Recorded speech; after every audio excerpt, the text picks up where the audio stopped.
ఏమనంటే పూర్వకాలంలో కాశీనగరం అనే ఊరిలో ఒక పేద బ్రాహ్మణుడు ఉండేవాడు. ఆ బ్రాహ్మణుడు చాలా పేదవాడు. తిండిలాగా ఇంటింటికి వెళ్ళి భిక్షాటన చేసుకుని తినేవాడు. ఇలా ఉండగా ఒకరోజు ఆ బ్రాహ్మణుని చూసి భగవంతుడు బాధపడుకుంటూ, భగవంతుడు బ్రాహ్మణ ప్రియుడు, ఆ బ్రాహ్మణుడి కష్టం ఎలాగైనా తీర్చాలని చెప్పేసి ఒక ముసలి బ్రాహ్మణ రూపంలో ఆ వేషం వేసుకొని ఆ బ్రాహ్మణుడి నుండి ప్రత్యక్షమే అడుగుతూ ఉన్నాడు. ఓ బ్రాహ్మణుడా, నువ్వు ఎందుకు ఇంత బాధపడుతున్నావు? నీ కష్టం ఏమిటి చెప్పుము, నేదైనా సలహా ఇస్తాను అడిగితే అప్పుడు ఆ బ్రాహ్మణుడు చెప్తూ ఉన్నాడు, స్వామి, నేను ఒక బ్రాహ్మణుడిని, చాలా పేదవాడిన, ఇలా ఇంటికి వెళ్ళి భిక్షాటన చేసుకుంటూ ఉన్నాను, నా కష్టం కలితే చూపామంటే చెప్పండి స్వామి అని అడిగితే అప్పుడు ఆ పేద బ్రాహ్మణ రూపంలో వచ్చిన శ్రీ మహావిష్ణువు చెప్తూ ఉన్నాడు, ఓ బ్రాహ్మణుడా, ఒకే ఒక వ్రతం ఉన్నది, అది శ్రీ సత్యనారాయణ స్వామి వ్రతము. ఈ వ్రతము నీవు భక్తి శ్రద్ధలతో చేస్తే నువ్వు అనుకున్న కోరికలన్నీ తీరి నీ కష్టాలని తొలగిపోతాయి అని చెప్పేసి చెప్తారు. అని చెప్పేసరికి ఆయన సంతోషించి రేపే నేను ఆ వ్రతం చేస్తానని చెప్పేసి సంకల్పించుకుంటాడు. ఆ చెప్పేసి ఈ ముసలి బ్రాహ్మణ రూపంలో వచ్చిన శ్రీ మహావిష్ణువు అక్కడికి మాయమైపోతాడు. అలా మాయమైపోయిన తర్వాత ఈ బ్రాహ్మణుడు ఆశ్చర్యపోతాడు, ఏ దేవుడు ఇచ్చి నాకు వరం ఇచ్చాడా అని చెప్పేసి ఆశ్చర్యపోయి సంతోషంతో రేపే నేను ఆ వ్రతం చేస్తానని సంకల్పించుకొని తర్వాత రోజు ఉదయాన్నే లేచి స్వామివారిని మనసుతో తెచ్చుకుంటాడు, స్వామి, ఈరోజు నేను వ్రతం చేయాలని సంకల్పించుకున్నాను, కానీ వ్రతానికి సంబంధించిన దగ్గర ఏమీ కూడా లేదు, నీవే నాకు అన్ని సమకూర్చాలి స్వామి అని చెప్పేసి స్వామివారిని వేడుకుంటారు. వేడుకొని భిక్షాటనకే బయలుదేరతారు. అలా బయలుదేరేసరికి స్వామివారు వ్రతం చేస్తానని మాట ఇచ్చి సంకల్పించుకున్నందుకు స్వామివారి కృప వల్ల స్వామివారి వ్రతానికి ఏదైతే పూజా సామాగ్రి కావాలో అన్నీ సమకూరుతాయి. అన్నీ సమకూర్చుకొని ఇంటికి వెళ్ళేసి సాయంకాలం బంధుమిత్రులందరూ నిలుచుకొని సత్యనారాయణ వ్రతం చేస్తారు. వ్రతం చేసేసి వ్రతం పూర్తయిన తర్వాత స్వామివారిని వేడుకుంటూ ఉన్నాడు, స్వామి, నీ వ్రతం విజయవంతంగా పూర్తి చేశాను, నేను అనుకున్న కోరికలను తీరచుడు స్వామి, నాకు ఉన్న కష్టాలను తిరుగుబడి చూడిస్తాను వేడుకునేసరికి స్వామివారు వ్రతం చేసినందుకు సంతోషించి ఆయనకు వరం ఇచ్చేస్తాడు తదాస్తని. వరం ఇచ్చిన వెంటనే తనకున్న కష్టాలను తొలిపోయి ధనధాన్యాలతో సుఖంగా జీవిస్తూ ఉంటారు. ఇలా ఉండగా ఒకరోజు ఒక కట్టెలమ్ముకునేవాడు ఆ బ్రాహ్మణ ఇంటి ముందు వెళ్తూ ఉంటాడు. వెళ్తూ ఉంటే మంచినీళ్ళు తప్పిపోతున్నా అని చెప్పేసి ఆ కట్టెలమ్మ బయట తింటే ఆ బ్రాహ్మణ ఇంట్లోకి వెళ్ళి చూస్తాడు. ఆ బ్రాహ్మణ ఇంట్లోకి వెళ్ళి చూస్తే అక్కడ వ్రతం జరుగుతుంది. వ్రతం జరుగుతుంటే చూస్తూ ఉండిపోతాడు. వ్రతం చూసి పూర్తయిన తర్వాత బ్రాహ్మణుడి దగ్గరికి వెళ్ళి ఆ కట్టెలమ్ముకునేవాడు అడుగుతూ ఉన్నాడు, స్వామి, మీరు చేసిన వ్రతం ఏమిటి, ఎందుకోసం చేస్తూ ఉన్నారని అడిగితే అప్పుడు ఆ బ్రాహ్మణుడు చెప్తూ ఉన్నాడు, ఓ కట్టెలమ్ముకునేవాడ, అది శ్రీ సత్యనారాయణ వ్రతము, ఈ వ్రతం చేయడం వల్ల మన అనుకున్న కోరికలన్నీ తీరుతాయని చెప్పి చెప్తాడు. అలా చెప్పేసరికి తను కూడా సంతోషిస్తాడు. సంతోషించి తీర్థప్రసాదం తీసుకొని స్వామివారికి తీర్థప్రసాదం తీసుకొని మంచినీళ్ళు తాగి ఇంటికి వెళ్తాడు. ఇంటికి వెళ్ళేసి స్వామివారిని తలుచుకుంటాడు, స్వామి, రేపు నేను ఈ కట్టెలమో పంపుతాను, అమ్మగా వచ్చిన డబ్బులతో మీ వ్రతం చేస్తాను స్వామి అని చెప్పేసి మనసులో సంకల్పించుకుంటాడు సత్యనారాయణ స్వామికి.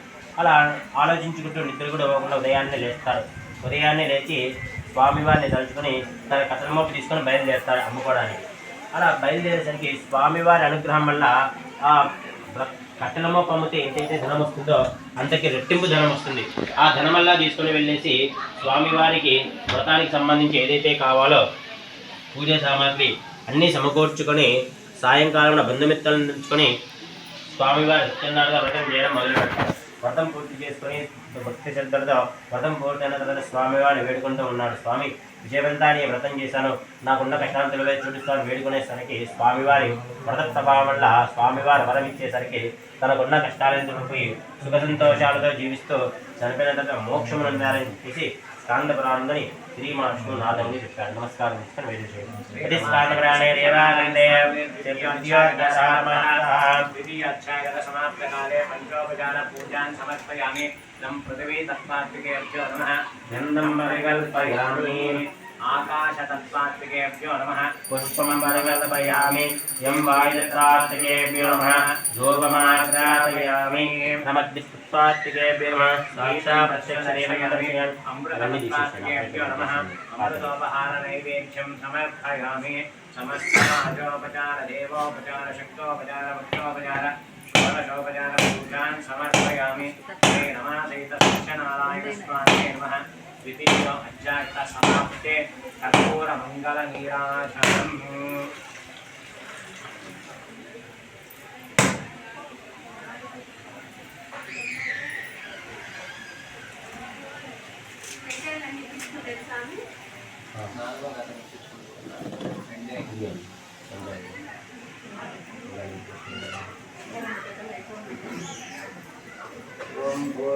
स्वाहा